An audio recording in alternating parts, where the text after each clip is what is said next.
A little late on that, but that's all right. I'll fill Kayla in. Um, so the other thing that we wanted to discuss was sort of more of an open discussion with those that were here, um, and sort of the future of and how this group proceeds.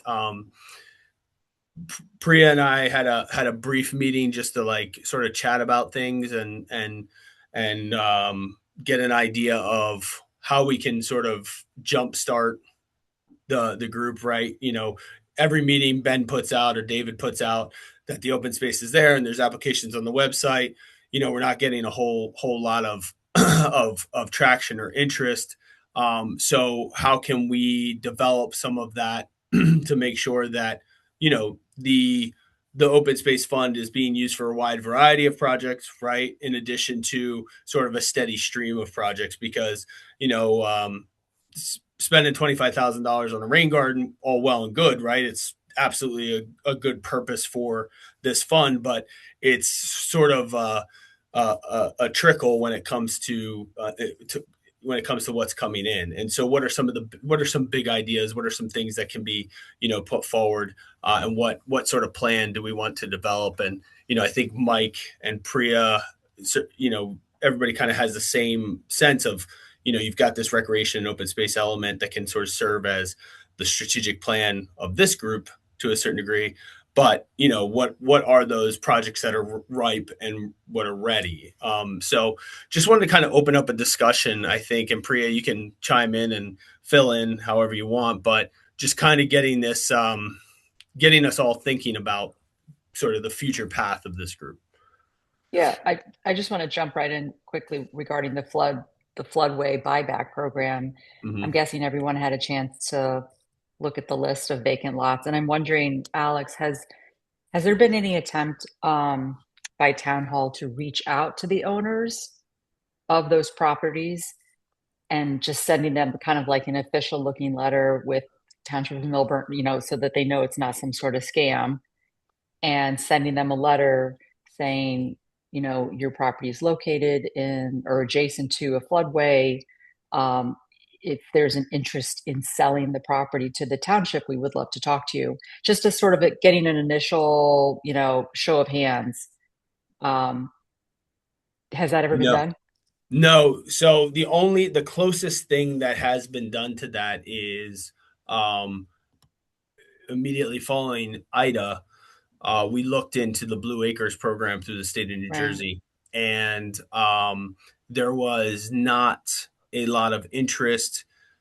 I mean, there was some interest, but there was not a lot of interest. But part of the difficulty with the Blue Acres program is that they require contiguous properties. They don't want to see a piece here and a piece there and a piece here. So it was difficult to find a group of homes that were willing to go through that process. A lot of people, certainly chose to rebuild or to refurbish their property. But so no, nothing like that has been done. But that's why I think you had mentioned that Livingston is going through this process where they are sort of sending stuff out to those properties that might be flood prone or that they may wish to buy out for reclamation of open space or floodway. And so I think that that is something I'd like to just throw by this group. And if that's something we'd like to do, we have a list of properties that even if it touches the floodway this little much, right? It's something that could be solicited, so to speak. Quick, Yeah, Dave. yeah. Quick question on, a good idea, but I'm wondering. I think I'd lean towards, in the vacant property stuff, properties we could buy that we could,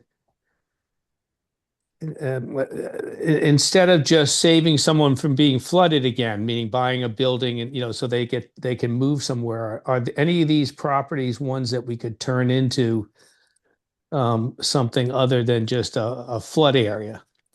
And I'm not saying that doesn't have a benefit, but I'd love to like put three of these properties together and turn them into a field maybe, or three of them turn them into, a pocket park, even if it floods every now and then. But I don't know how feasible that is. Well, I think that there's more flexibility in the township doing it. That when you do it through the Blue Acres program, it has to be, it's actually controlled by the state. But we are required to maintain it, and it can only be sort of floodway, right? Where I think with the township going through the process, you certainly have that ability to make a park, a pocket park, or I would assume some sort of grass field or something like that. So yeah, there's a ton more flexibility in the township going through that endeavor than the state. Okay, so that's good. That sounds good too. Yeah. And I think the idea was that there was in that spreadsheet there was vacant properties that touch the floodway, and then there are vacant properties which are spread out all throughout town. There's one I know that DPW is eyeing because it provides access, right? And it would be a good sort of vacant lot, plant some trees on it, but still allow for access for DPW to get back to one of the waterways, which they currently have difficulty accessing. So I think it would be a good exercise to kind of go through those properties and start identifying whether there's a benefit to them. The one on Laurel Court is another example that I've brought up before that stormwater drains into. It would be good for the township to control that. Now that I think it's been subdivided combined with part of a lot, subdivided, then basically created a lot that had more buildable area. So the remainder of it is not buildable, and it is wetland. So it would be an ideal sort of acquisition. I mean, I think a kind of an easy, like low effort way of moving this forward is just to reach out to all the property owners just to gauge interest. Mhm. And simultaneously also maybe the intern could map out the properties to see which ones could be kind of, I think to Dave's point, be, combined to create like a pocket park or like a rain garden or maybe there's little bits here and there that could be where green infrastructure could be installed to help with flooding mitigation. I mean, every little bit of pervious surface helps, right? Even if it may Mhm. not be one big chunk of land. The extent to which we can make more of our surfaces pervious in town, if it's especially if it's an area that's flood prone, I think makes sense. But right off the bat, I think it's just worth it to see if there's even any willing sellers. If there's not, then you can't do much about that. Right. But it also just sticks, it sticks in their mind. Like they might not be willing sellers because they've got another 10, 15 years in the township. But when it comes time, they may say, hey, look, Right. I remember the town being interested and they have this fund. So I think it's something that you probably do every once in a while to Hmm. sort of Yeah, they may make not sure. even know. Yeah. So if there's agreement within the group to sort of go through that exercise, we're happy to do it. We've got an admin intern for a little while here that can help map it out, and we can start putting together a sort of a draft letter, and swing it by the group to see what everybody's thoughts are. So Yeah, I support that. I just put the addresses together onto a map. If I share that in the chat, is that okay to share publicly, or that wouldn't be something we would want to put in the chat at this point? I think you could just email it to me, Mike. Yeah. Okay. I mean, it's still it's still a public document, but yeah. All right. But then it's not part of the recording of the meeting. Great. So, well, you just saved the intern some time then, Mike.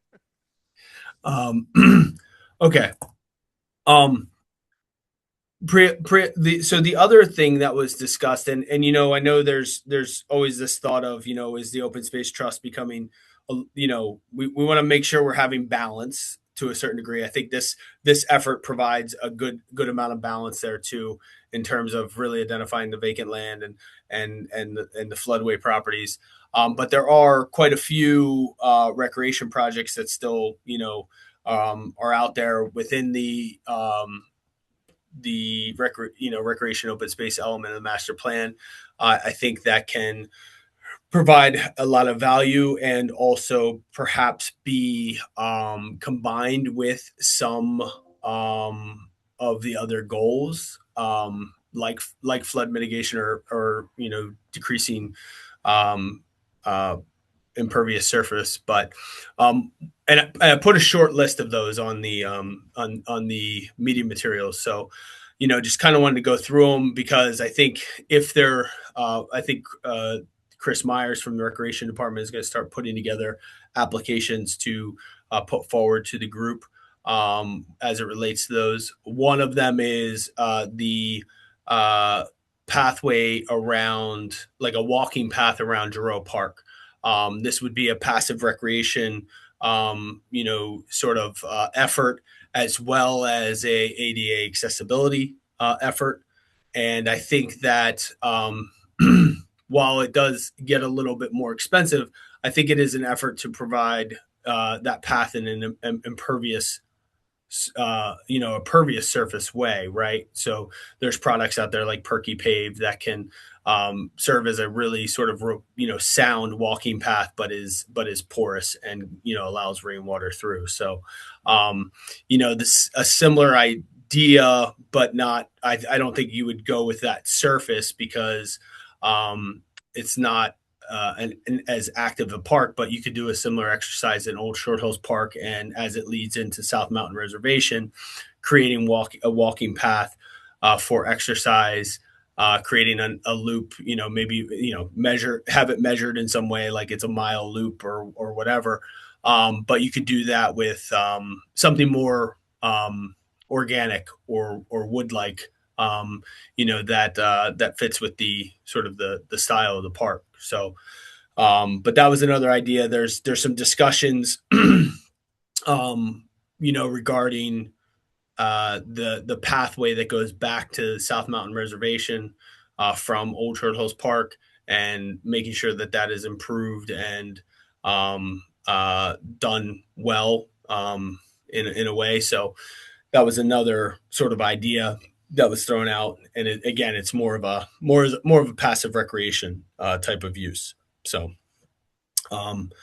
another one I know that the rec commission has been looking at, which is sort of a different use, but it's more of a use for a different age group, which is the bocce ball court, and then another active recreation idea has been sand volleyball or volleyball courts as a growing sport. So those, along with again, even looking at updating recreation facilities like the Giroux building, the Bauer Community Center, trying to create something that is able to be open and active at all times, rather than I gave Chris an example where you have an attendant that is working from, let's say, 4 o'clock to 9 o'clock or whatever it is, and then kids can go to the Bauer Center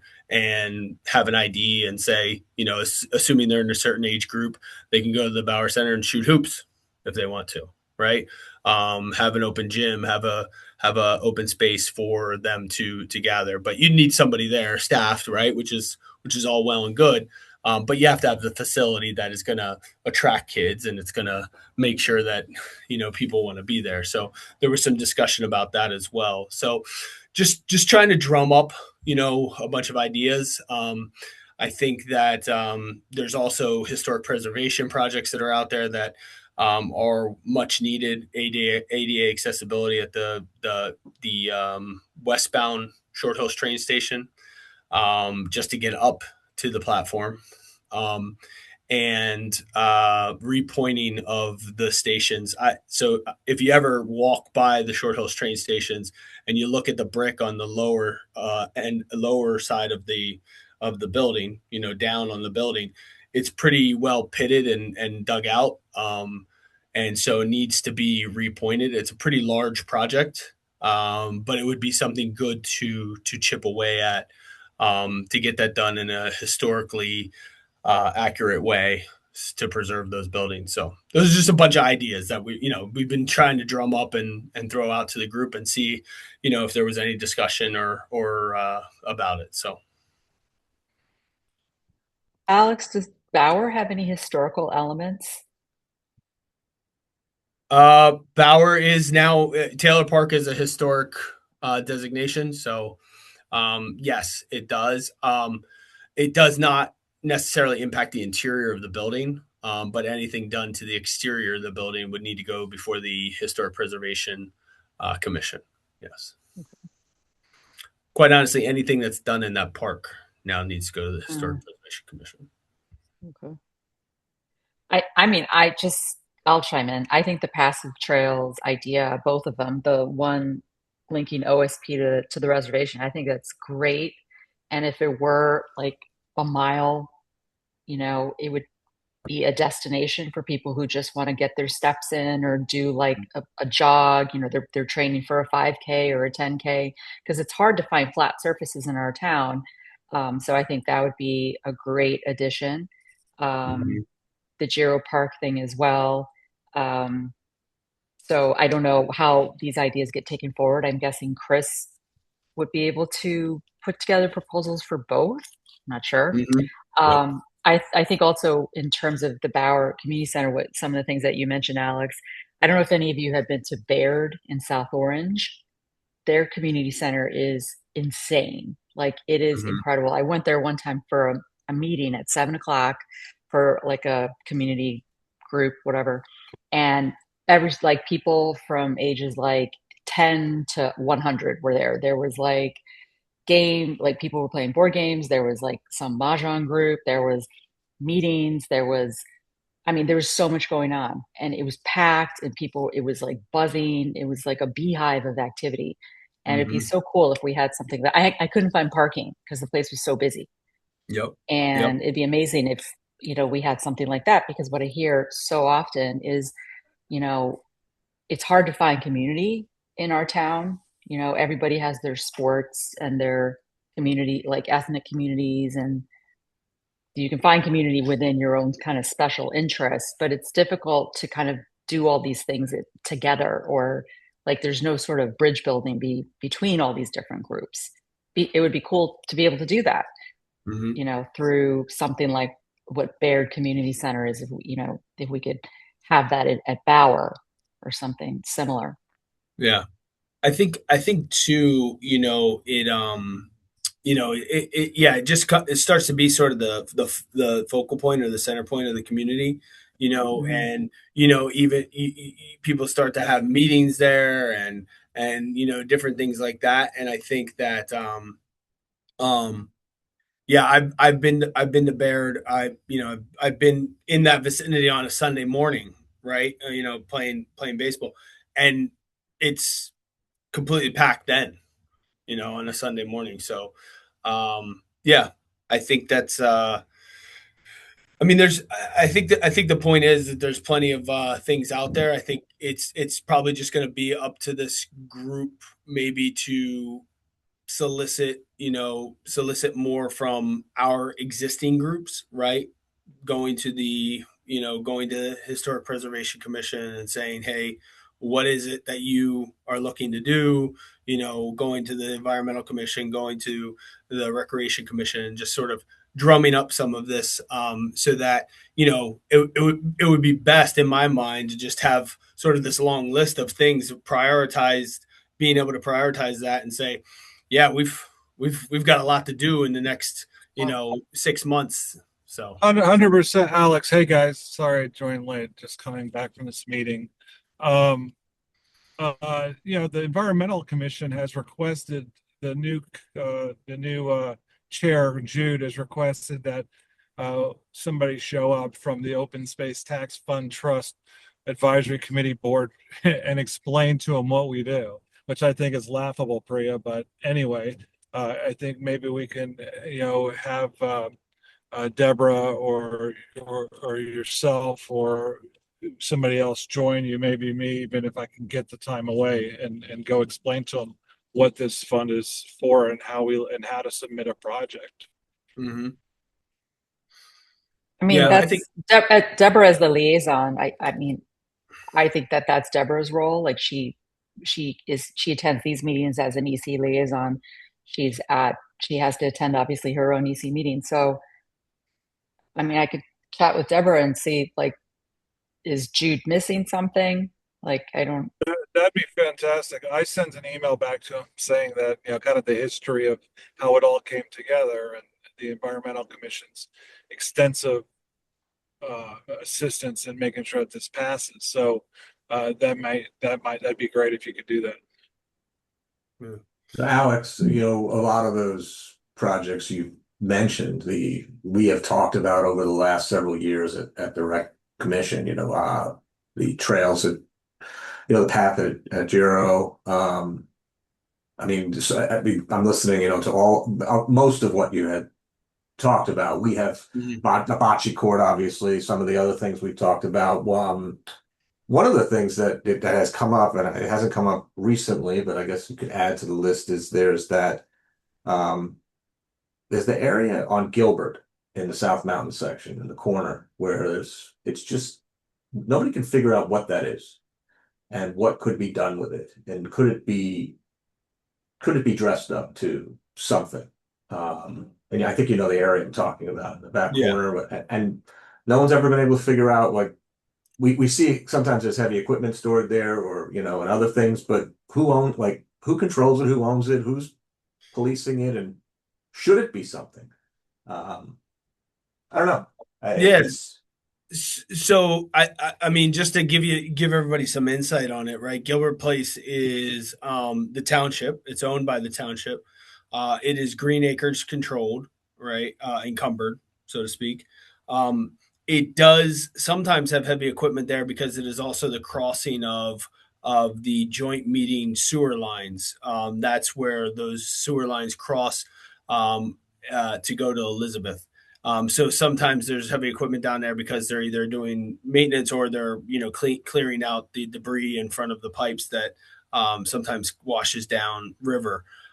We also, the township has a stormwater pump in that location, which was excluded from Green Acres, so that we could do work there or expand that if necessary, which is one of the projects that's being considered by the flood mitigation committee to expand that pump and create redundancy at that pump to have more capacity.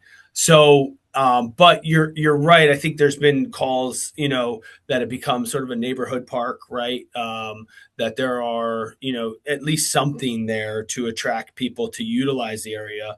Otherwise, it becomes a little bit of a dead space that probably gets used for the wrong reasons at times. And so I think if there's a little bit more visibility to it and a little bit more activity in and around it, it helps deter that activity. So yeah, I think if there's ideas, I think that would be a good spot as well to spruce things up.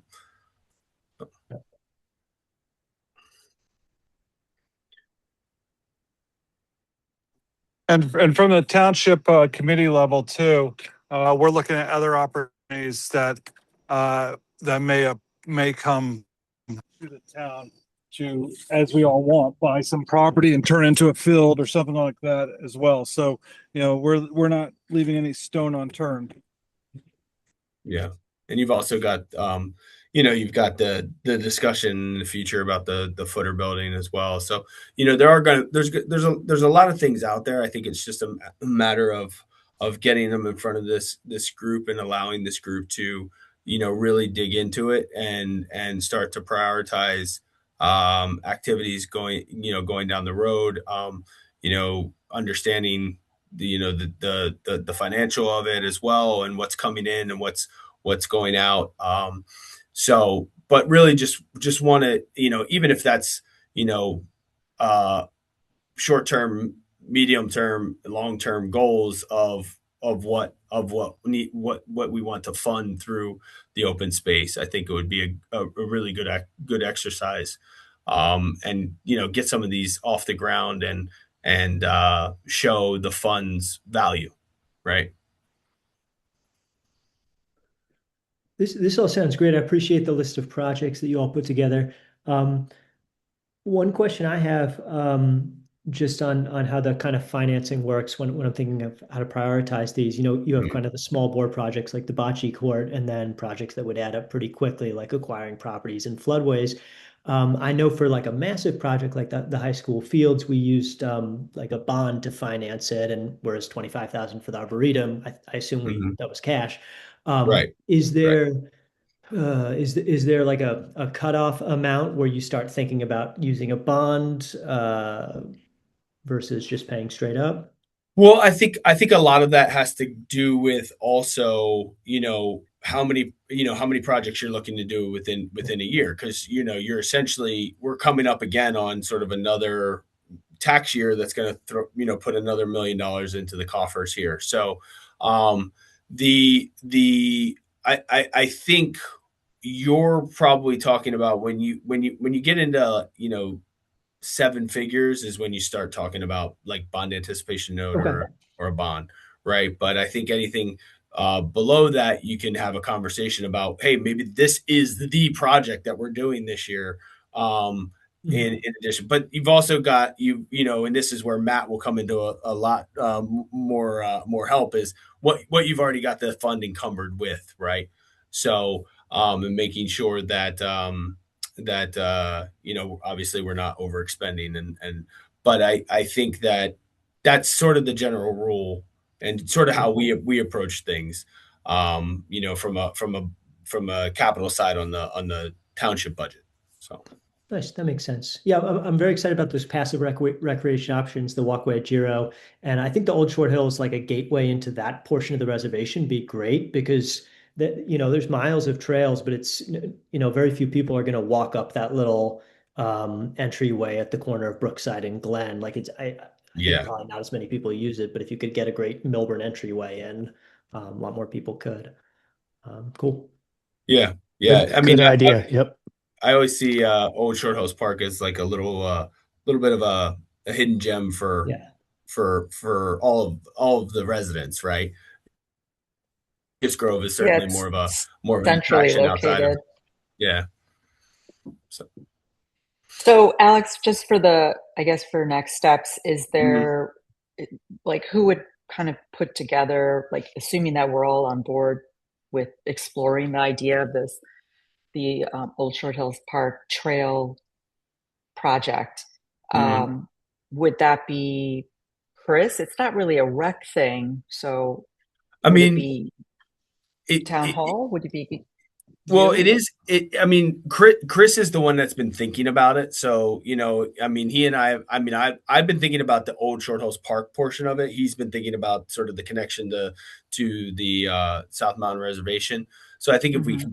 combine those two sort of thoughts and efforts there, we can put together sort of a project plan or a project idea. Because there's a lot of township owned property back there, right? I think more than what people probably anticipate. That is Green Acres encumbered as well. So, it's all sort of recreation minded, but again, I think it's all passive recreation minded, right? And so, Hmm. putting that together, I think would be both Chris and I. Yeah.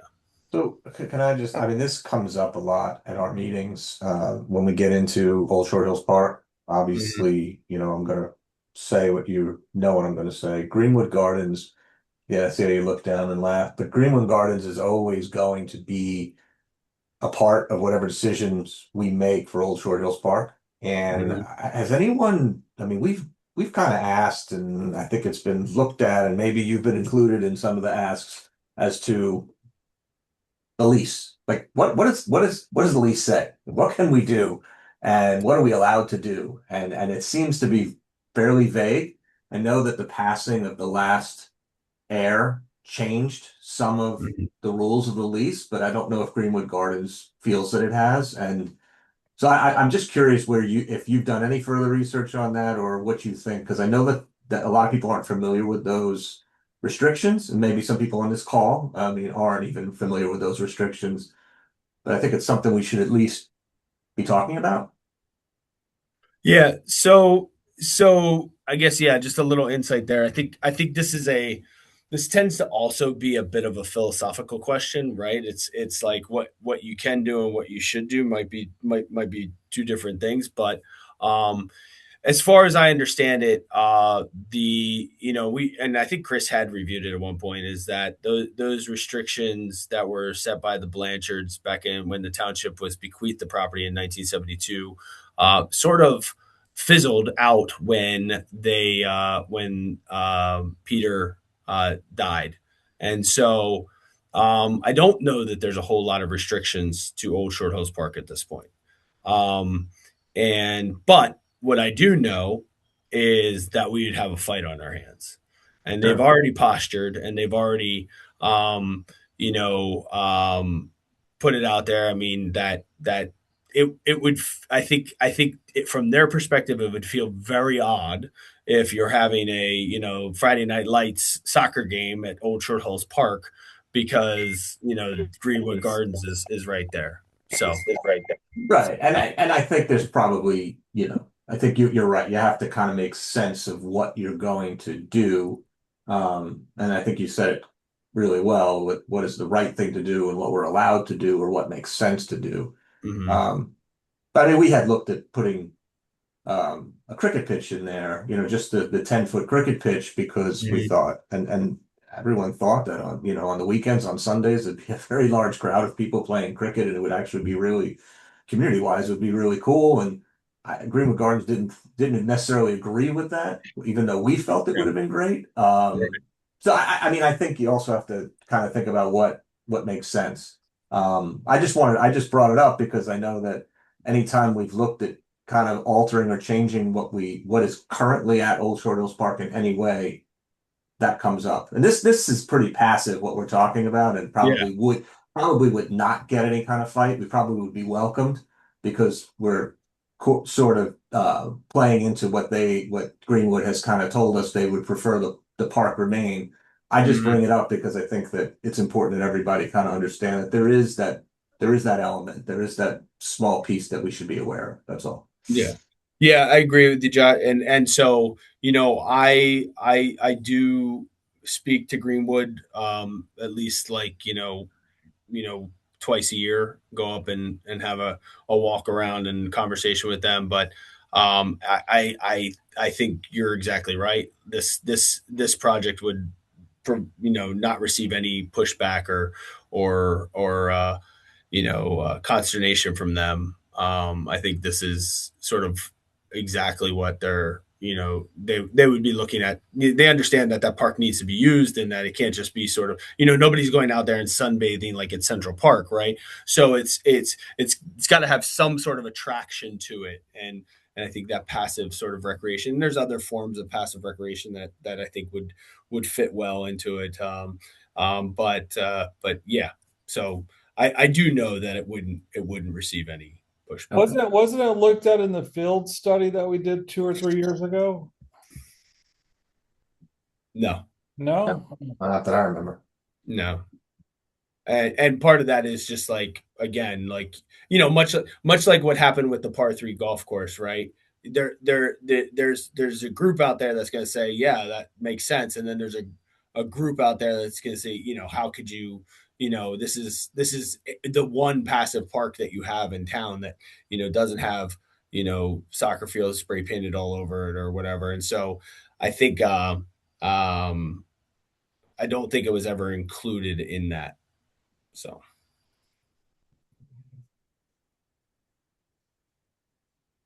but Quick question about the Short Hills train station or any kind of improvements made on the train stations, Alex. mhm, How much, I mean, isn't NJ Transit on the hook for any of those not for sure. expenditures? We own the Short Hills train station. The township owns it. So Millburn train station Yes, any improvements Okay. there would be on them, but the Short Hills train station, with the exception That's of the platform, is the township's responsibility. Like, for all those who were worried about it, we did get the satellite dish off of it today, so I know the Historic Preservation Commission will be very happy. So, um, but yeah, and that project, that repointing project has actually been around for. So I the condition of that is probably far worse than what it was when we first identified it. So it's definitely one of those that, you know, um, I'd love to try to get grants for, as opposed to, zapping the fund on that. But it is certainly something that can be put out there as a project to pull off the shelf if needed to utilize the fund. So Yeah. And I think, Mike, to Alex's point, is that fund needs to be utilized. Otherwise, if it just sits on the shelf and just collects taxpayer money and just sits there, there'll be pushback against it. mhm. Yeah. Um, so we do have let me just make sure. Yeah. We have one individual in the public with their hand raised. So if there's not a lot of further discussion, we can always come back. But I just want to make sure we get to Mr. Frankel here to provide his comments. So just give him a moment here.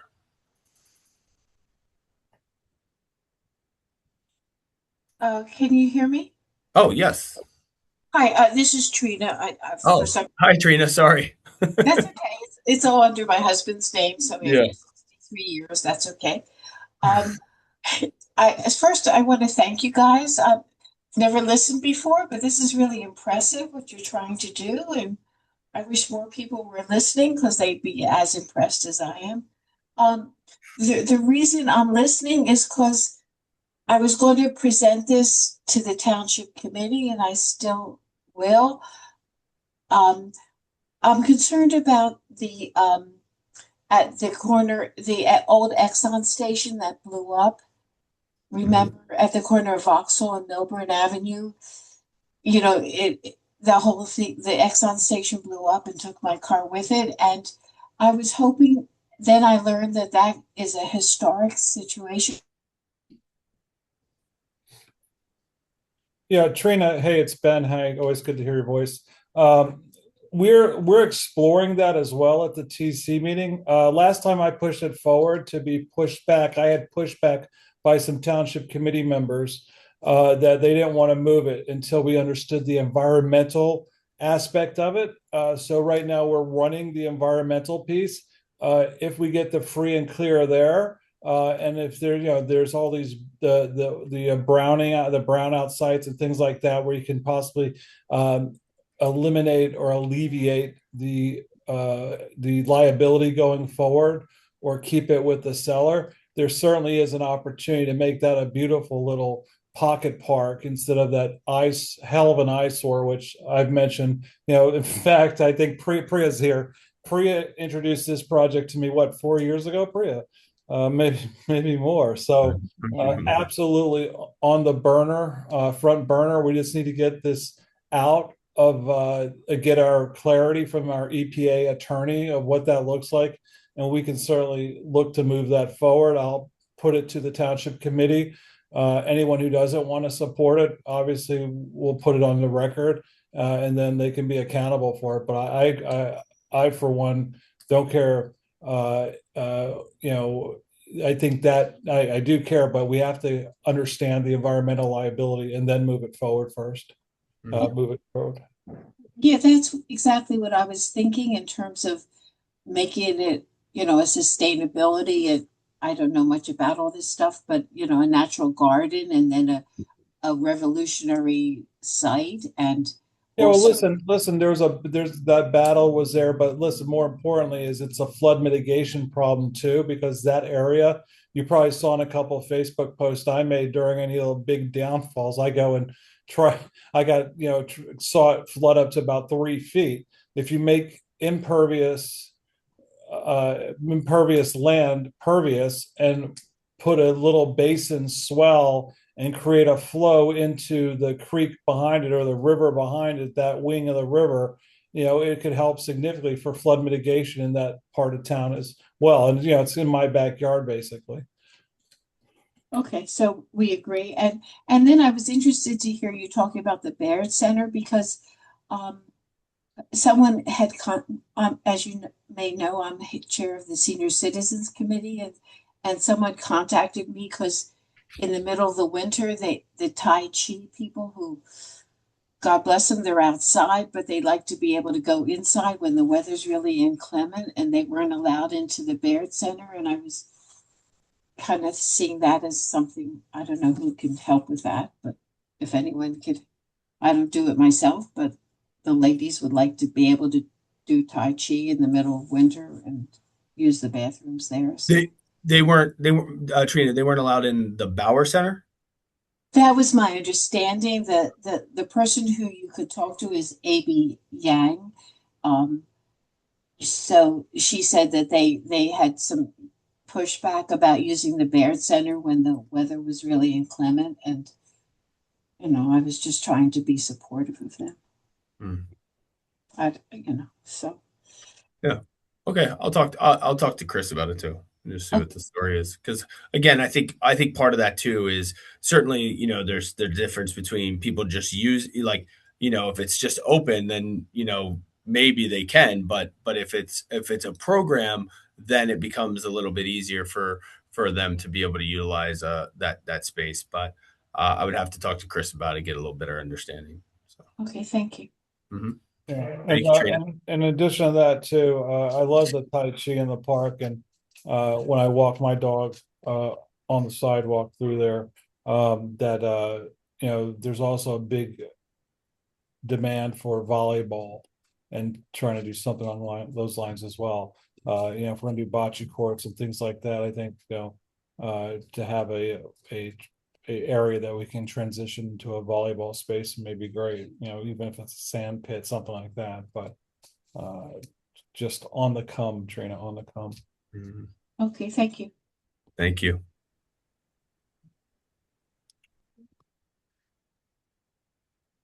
Do that. Dave, you have anything? I haven't heard you tonight. How are you doing? I'm doing fine. Excellent. Okay, so I guess so we're gonna hear the Taylor Park Rain Garden on at the next meeting in September. I guess one of my other questions is and a little bit to Trina's point is, do we want to try to have an in-person meeting? Especially since we don't have a lot in the hopper, maybe it's more of a call, like saying to people, hey, come talk to us, come have an informal sort of setting, that we can go through what we just went through, because certainly not a lot of people are hearing this, but also, invite people to come chat with us about what their thoughts and ideas are. I think that's a great idea. Yeah, public session's a great idea. I would push for a public session, and we could invite Jude. we can invite Jude and the environmental section. Two birds with one stone. Like almost like a surgery type situation where people just come and we listen and they just bring their ideas and. Yeah, I mean, I think it's maybe a yeah, I don't know. I just want I think people tend to and maybe it's even one of those things where we go and we go through our discussion and we can break up and have a sort of a discussion with people. Sometimes people don't like it, like to talk in front of everybody or whatever it might be. Yeah. But but we have to advertise it, because the worst Yeah. thing we do is we have it and we have two people show up. Yeah. And it doesn't garner a lot of projects or anything like that. But the more we can make the township aware of our program and open space, and it passed the referendum. What was the final number on that, Priya, when we put on the referendum? Got 68%. Is it, Alex? What was it? Almost 70. Yeah. Almost 70%. So, but they didn't want 70% for it to sit in a fund and collect 4% APR, which is a great rate, by the way, guys. Let's I'm on the finance committee too. But let's try to put these projects forward because this is people's tax dollars, and let's put it to work. I know we're funding 25% of the turf fields, which is fantastic. I would have liked to do more, but I would rather go out the door than sit and just collect dust. Go ahead, David. Yeah, Ben, you wanted me to talk. So I do think we need to be very cognizant of everything that's in the pipeline, everything we've done so far. None of it's open space. And I do think you're going to see people start to question, not just we have $1 million, let's go spend it. It's burning a hole in my pocket. It's going to be people are going to start saying, hey, listen, when did we buy a piece of land that we converted into an open space? 100%, Dave. And we're working on it right now. Exxon's one of them. Ben, that's a good example. Yeah. But I can picture us, being criticized, saying, "Hey, listen, this money's disappeared, and we don't have another. We haven't bought a building. We haven't created a new space." We have the Futter building. We have other opportunities, a lot of other opportunities that we're going to bring forward. Some of them we just can't bring forward yet because there's discussion going on. But it's funny. It's not funny. I agree with you that some of the small pet projects that does recreate, because it is used for recreational as well. And I don't think that people will say, hey, putting money towards our kids is a bad thing. But we do need to make some meaningful projects. And I agree. And I think the best one is that Exxon station once we get some visibility on the environmental aspects. But there are other opportunities. And then also, too, I was driving when I was listening in till I got brought in as a panelist, is not only is that walkway great, but I want to go over and talk to Joe D and Sanjeev and talk about extending a walkway all the way through to Montclair, because there's a way to do it through all the reservations and kind of expand the walkways. It's kind of it's not very much money to do it, but we only have to stay in the walls within our town. But if we can connect something to West Orange, which connects up through Verona up to Montclair, it'd be fantastic. Yeah.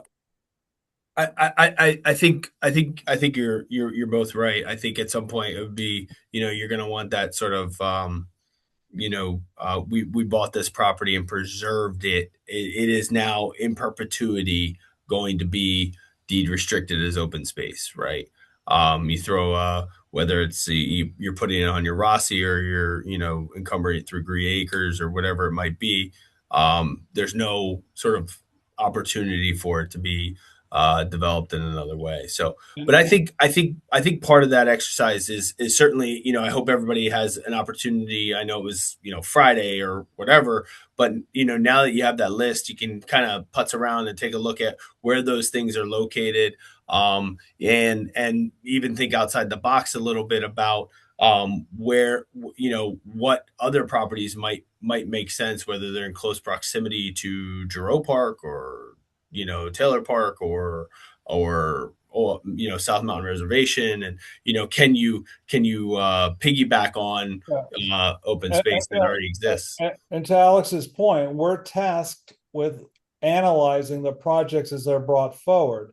So the more we can do to communicate to the town writ large to bring these forward, as well as to communicate to the Environmental Commission to bring them forward as well. I mean, it's incumbent upon all the constituents of the town to bring these projects forward, Dave, including all of the stakeholders. So, let's get some good projects in here, and let's make sure we're communicating to all of our colleagues and residents and neighbors and such to try to bring these forward, because we do want to make reasonable change. No one's going to spend this money willy-nilly on projects, but right now let's get a nice feather in our cap with a big win like we did with the turf fields. So our next meeting is September 28th.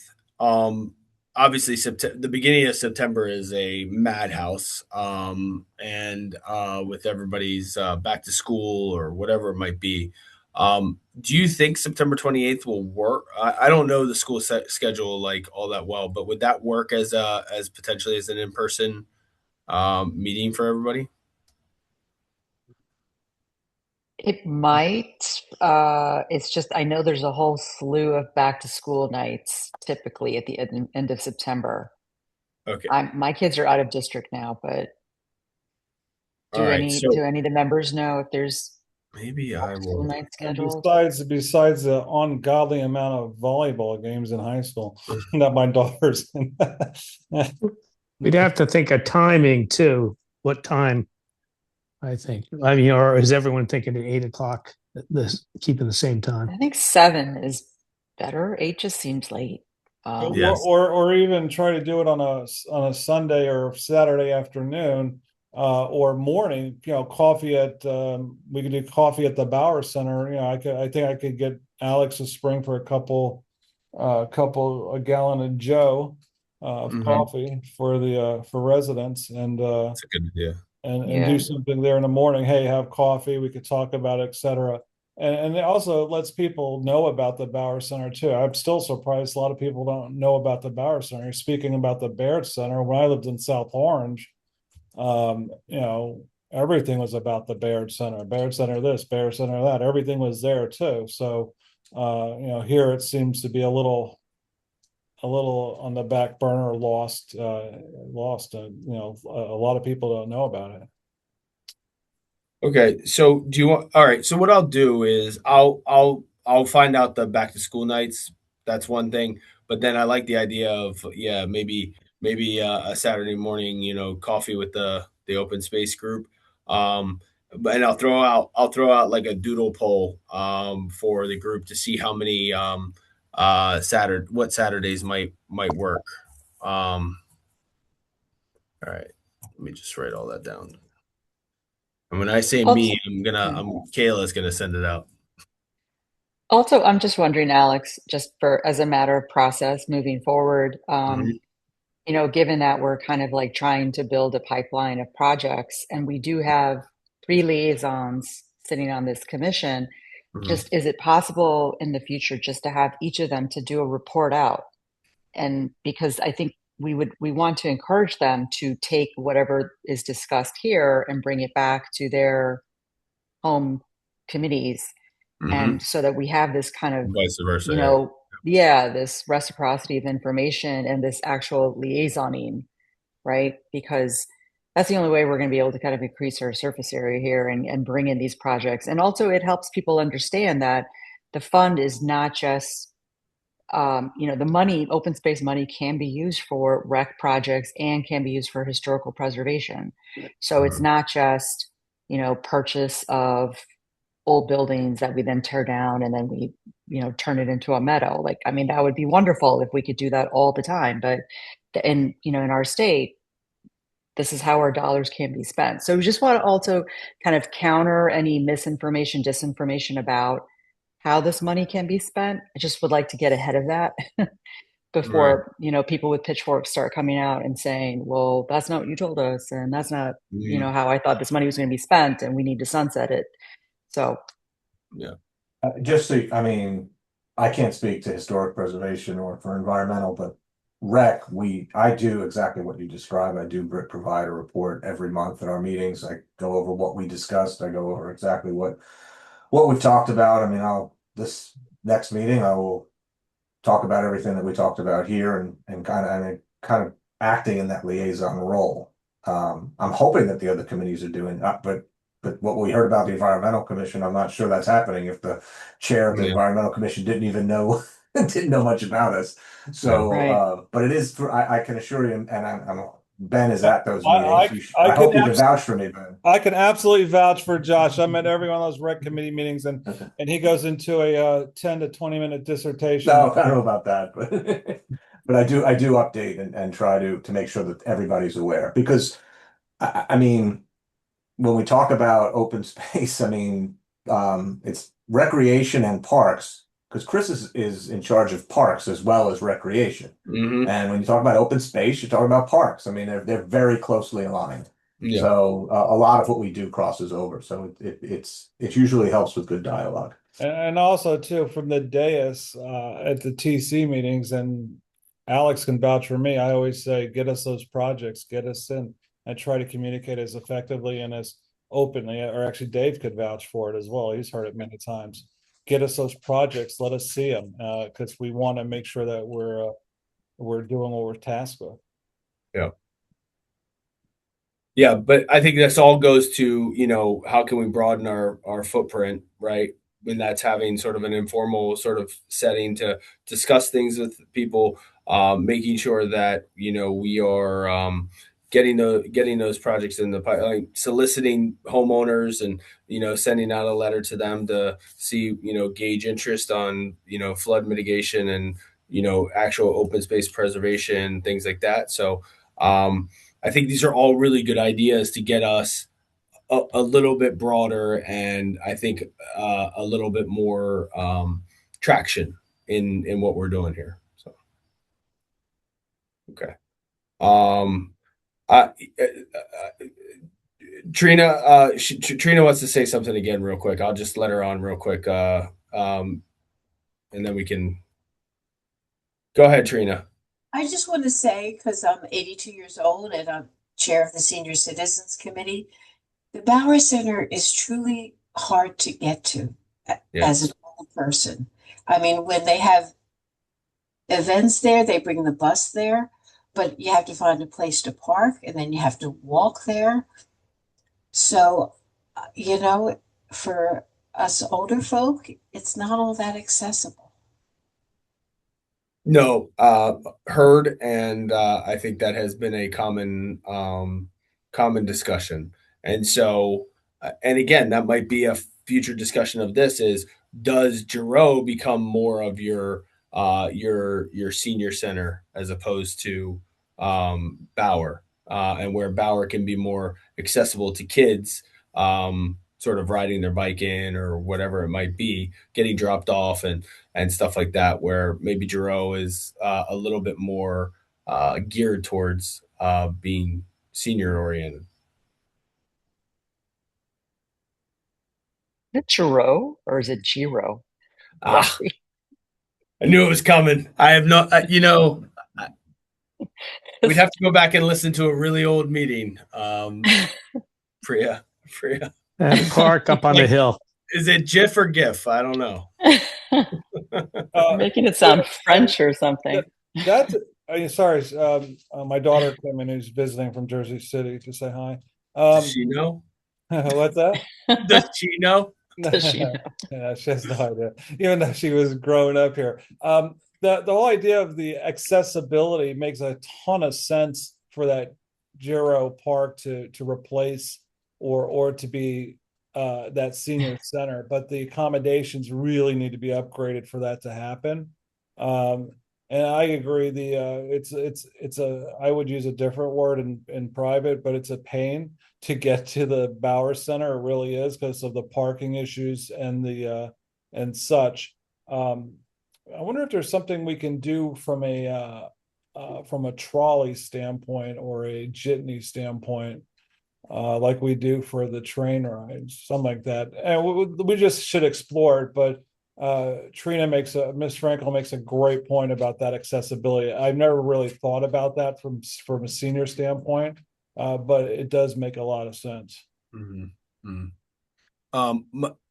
Mike, what do you wanna give us that pronunciation there? I'm transcribing what you use. That's Giroux. No, but I've only ever heard Giro. All right, Giroux. All right. I've been in town for a long time, and I've had kids for baseball, football, soccer, girls soccer on that field. It's always been Giroux. All right. Where did you come up with Giroux, Mike? No, he's saying that's what Alex. He's saying Giroux Park. I don't know. It's gonna take me a lot to break that, just so everybody. I'm gonna call it Giroux. It sounds so much fancier. I might start calling it Giroux Park too. And I'll let Dave yell at me in the TC meeting. Giroux. All right. Is there anything else for the good of the group? Well, so one question on Yep. the idea of moving expeditiously, like Josh, if bocce and volleyball have been talked about for years, like are we ready to bring Chris to the next meeting and get one of these projects going, or do we want to pause and let people from the town talk to us first?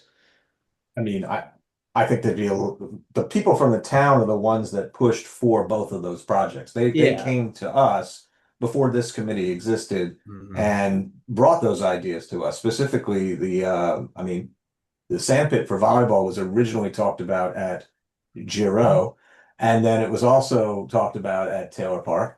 Bocce was brought up about, I want to say 15, 16 months ago. It was first introduced.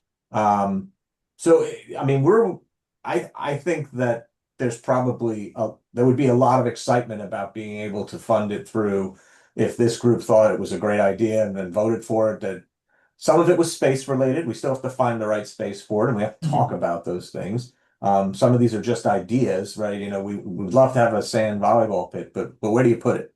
And do you if you could put it in the middle of Taylor Park, but there's also a spot in the back of the park, you know, of Gerald Park that that was looked at as a possibility. Alex may be aware of that. I'm sure you're probably aware when we talked about that as well. There's, I think that's some of it, Mike. Is like, you know, these ideas are great and everyone, but it's like, oh, where do we put it? Same thing. Yeah. I could tell you the cricket pitch was the same kind of thing. Everybody, I don't think there's a person who doesn't want to have a dedicated cricket pitch in town, but where do we put it? Oh, you don't want it? You don't like cricket pitching?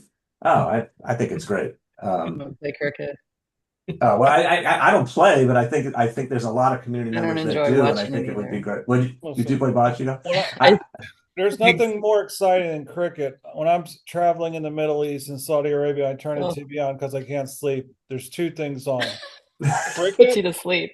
cricket, and camel racing, and they're both exhilarating. I don't know. There's a lot of Yeah. people that play in town, and so I think we want to support it, but there's a space issue. I mean, we know that. I mean, that's just a. But I do like your idea, Mike, of hey, if we've got the support of this commission, then Yeah, because like who makes that call on where the space is? Because can we tell them like, hey, we'd love to fund this, like Mhm. try and So, move towards the details? I mean, Chris Myers runs recreation and parks, and a lot of that stuff funnels through the rec commission as to where we are placing things. And all we do is make recommendations to the TC, right? Cool. Just like anybody else. And then the TC says yes or no, but the recommendation would come through the commission.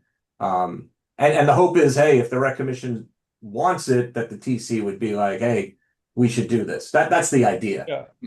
Because the dollar amounts seem very reasonable. And Yeah, if we do this for the community. It seems good. Yeah, I don't I think would it's the I would funding. just interject. Sorry, I would just say, given that we've just funded a pretty large rec project in form of the fields, Mhm. and I think that I feel like if we had to vote on this on what project we could take forward, I would say that the passive recreation trails project with the linking of Old Short Hills with South Mountain Reservation, potentially having the scope to be an even bigger county-wide project, linking to like a large Essex County trail system. To me, that seems like something big and like, you know, like, something that people could really sink their teeth into and would be representative of like a big project that would be not just another, like a field here, a court there, maybe just, a little bit like Yeah, no, willy-nilly. I think you're right, Priya. I think that it would be up to this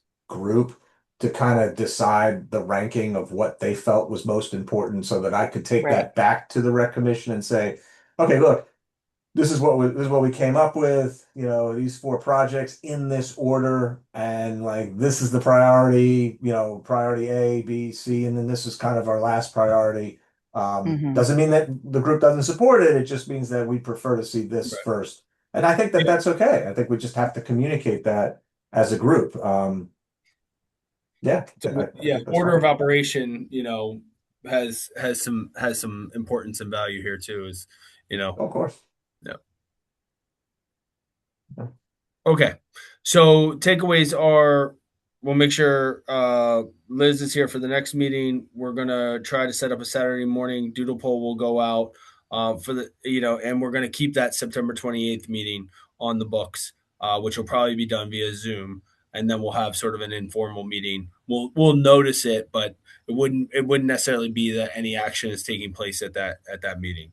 And then I think homework wise is just hope everybody takes a look at those lists, see what's out there, what could be again another good sort of grab to say, yeah, let's take that piece of property, and purchase a piece of property with the open space funds, and but it'll help generate some additional ideas from everybody, which isn't necessarily going to be a recreation facility or something like that. It's going to be potentially truly open space, and we'll draft a letter that we can get out to the group that would be a sort of a initial salvo to those properties within the floodway.